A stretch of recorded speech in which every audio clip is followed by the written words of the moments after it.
नमस्कार साथियों। आज हम योग की एक ऐसी यात्रा शुरू करने जा रहे हैं जो शरीर से ज़्यादा मन के अंदर जाती है। आज की क्लास में ना आसन है, ना प्राणायाम, ना कोई कठिन संस्कृत के श्लोक। आज बस इतना समझेंगे कि योग आखिर है क्या और पतंजलि योग सूत्र पढ़ने की ज़रूरत क्यों पड़ी।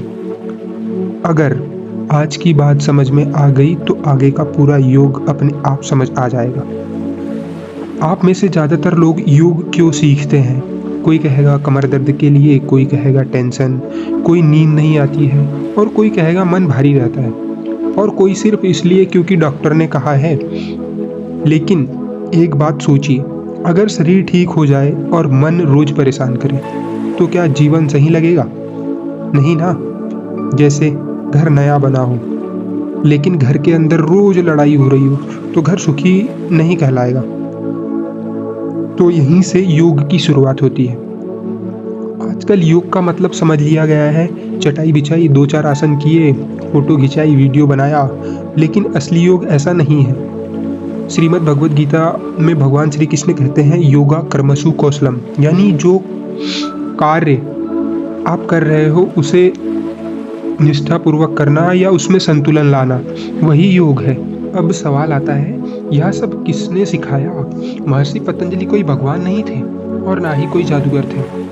वो मन को समझने वाले बहुत बड़े विद्वान थे। जैसे उदाहरण के लिए कोई अनुभवी किसान होता है, उसे पता होता है कब बीज बोना है, कब पानी देना है, कब फसल काटनी है।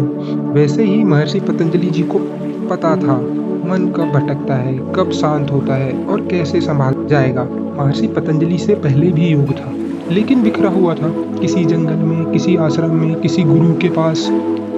महर्षि पतंजलि ने क्या किया?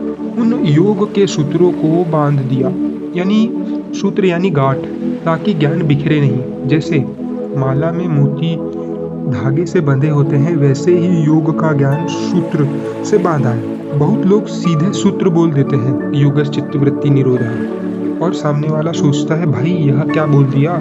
इसलिए पहले समझते हैं चित्त क्या है।